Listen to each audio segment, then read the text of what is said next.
যে বিষয়টি নিয়ে কথা বলবো সেটি হচ্ছে যে আমাদের বিশ্ববিদ্যালয়ে ভর্তি ইচ্ছুক যে সকল শিক্ষার্থী রয়েছে এবং তাদের অভিভাবক আহ, বিশ্ববিদ্যালয়ের সাবজেক্ট নির্বাচনের পাশাপাশি আরেকটি সংকট তৈরি হয়, সেটি হচ্ছে যে বিশ্ববিদ্যালয় নির্বাচন এবং আহ, এই দ্বিধাদ্বন্দ্বের মধ্যে দেখা যাচ্ছে যে আমরা সঠিকটা বেছে নিতে পারি না। এবং এই সমস্যাগুলো কিভাবে তৈরি হয় আমি সেগুলো একটু বলবার চেষ্টা করছি। দেখা যাচ্ছে একই বিষয় কিন্তু ভিন্ন ভিন্ন বিশ্ববিদ্যালয়, আবার বিভিন্ন বিষয় কিন্তু ভিন্ন ভিন্ন বিশ্ববিদ্যালয়, এবং বিশেষায়িত বিষয় এবং বিশেষায়িত বিশ্ববিদ্যালয়। তো এই তিন ধরনের সমস্যা থেকে আমাদের শিক্ষার্থী এবং অভিভাবকরা কিভাবে বের হতে পারেন সেই বিষয়টি আমি একটু বলবার চেষ্টা করছি। যে যখন একজন শিক্ষার্থী আহ, একই বিষয় কিন্তু ভিন্ন ভিন্ন বিশ্ববিদ্যালয়ে পড়বার সুযোগ পেয়েছে।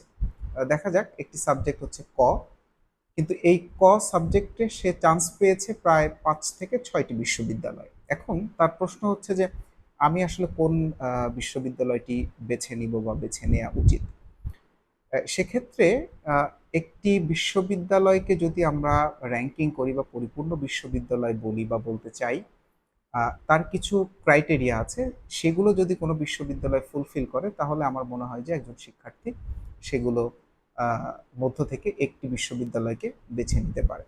দেখা যাচ্ছে যে একটি পরিপূর্ণ বিশ্ববিদ্যালয়ের অন্যতম মূল যে বিষয় সেটি হচ্ছে যে তার অবকাঠামোগত যে উন্নয়ন, তার যে আবাসন ব্যবস্থা সেটি যথাযথ আছে কিনা, তার যে গবেষণা কাজ করবার যে সুযোগ অর্থাৎ ল্যাব ফ্যাসিলিটিস সেটি আসলে সমৃদ্ধ কিনা, এবং তার লাইব্রেরি সমৃদ্ধ কিনা, পাশাপাশি তার যে বিশ্ববিদ্যালয়ের শিক্ষক সংকট আছে কিনা এবং মানসম্মত শিক্ষক আছে কিনা, এবং সামগ্রিকভাবে একটি বিশ্ববিদ্যালয় কতটুকু ইতিহাস এবং ঐতিহ্যের সাথে তার সম্পর্ক রয়েছে, সেই বিষয়গুলোর উপর নির্ভর করে একজন শিক্ষার্থী 4-5টি বিশ্ববিদ্যালয়ের মধ্য থেকে একই বিষয়ের জন্য একটি বিশ্ববিদ্যালয়কে অবশ্যই সে বেছে নিতে পারে। এবং এখানে আরেকটি বিষয় গুরুত্ব দেওয়া যেতে পারে, সেটি হচ্ছে সেই বিশ্ববিদ্যালয়ের ভৌগোলিক যে অবস্থান সেটির উপর আসলে অনেক কিছু নির্ভর করে।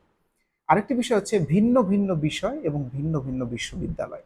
তাহলে আমি বিষয়কে বেছে নেব নাকি বিশ্ববিদ্যালয়কে বেছে নেব? এই ক্ষেত্রে আমি আমার পূর্বের ভিডিওতে যেটি বলেছি যে এমন একটি বিষয় আমার এর মধ্য থেকে বেছে নিতে হবে যেখানে আমার কর্মসংস্থানের সুযোগটি অনেকাংশেই নিশ্চিত হবে, যেন আমি দেশে এবং বিদেশে আমার কর্মসংস্থানের সুযোগ হয়।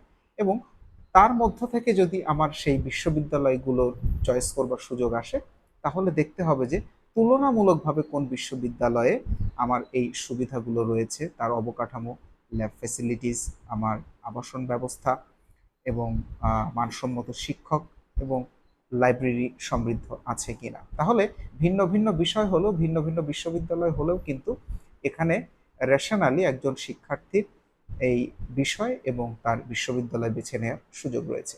আরেকটি হচ্ছে সম্পূর্ণ ভিন্ন একটি বিষয় আমাদের সামনে এসে আসে, সেটি হচ্ছে যে আহ, বিশেষায়িত যে বিশ্ববিদ্যালয় এবং বিশেষায়িত যে সাবজেক্টগুলো আছে। দেখা যাচ্ছে যে আমাদের কিছু সাবজেক্ট আমাদের বিশ্ববিদ্যালয়গুলোতে রয়েছে এবং কতিপয় বিশ্ববিদ্যালয়ে রয়েছে, কিংবা এমন একটি সাবজেক্ট আছে যে সাবজেক্টটি শুধুমাত্র একটি বিশ্ববিদ্যালয়ে আছে। সেক্ষেত্রে কিন্তু আসলে আহ, একজন শিক্ষার্থীর কোনো অপশন নেই যে আমি আসলে কোনটা বাদ দিয়ে কোনটাকে গ্রহণ করব। তবে এক বা একাধিক যদি বিশেষায়িত সাবজেক্ট থাকে, সেটির আমাদের বাংলাদেশের ক্ষেত্রে তার চাকরির বাজার কেমন আছে এবং বিদেশে কেমন সুযোগ আছে, গবেষণার কেমন সুযোগ আছে, সেই জায়গাটি তারা বিবেচনায় নিতে পারে যদি সেই সাবজেক্টটি বিশেষায়িত সাবজেক্ট হয় এবং বিশেষায়িত বিশ্ববিদ্যালয় হয়। তাহলে সামগ্রিকভাবে যদি আমি বলি, তাহলে বিশ্ববিদ্যালয় নির্বাচনের ক্ষেত্রে কয়েকটি বিষয়কে সবসময় লক্ষ্য রাখতে হবে, কারণ আমাদের সরকারি বিশ্ববিদ্যালয় আছে কিন্তু এখন 55টি। সকল বিশ্ববিদ্যালয়ের আহ, কাজ করবার যে পরিধি এবং তাদের যে সক্ষমতা সেটি কিন্তু একরকম নয়। ফলে আমাদের বিশ্ববিদ্যালয় নির্বাচনের ক্ষেত্রে তার অবকাঠামোগত উন্নয়ন দেখতে হবে, তার আবাসিক যে ব্যবস্থাপনা সেটি দেখতে হবে, তার লাইব্রেরি সমৃদ্ধ কিনা এবং তার গবেষণা করবার কাজের সুযোগ আছে কিনা অর্থাৎ ল্যাব ফেসিলিটিস বা ইকুইপমেন্টস আছে কিনা, এবং একই সাথে আমাদের তার লাইব্রেরি সমৃদ্ধ কিনা, মানসম্মত শিক্ষক আছে কিনা। এই বিষয়গুলো এবং ভৌগোলিক অবস্থান, সেই বিশ্ববিদ্যালয়ের ইতিহাস এবং ঐতিহ্য, সেইগুলোর সাথে সম্পর্ক রেখে আমার মনে হয় যে সাবজেক্টের পাশাপাশি বিশ্ববিদ্যালয় নির্বাচন করা যেতে পারে। সেক্ষেত্রে আমাদের শিক্ষার্থী এবং অভিভাবক সবাই এই বিষয়ে উপকৃত হবে। ধন্যবাদ।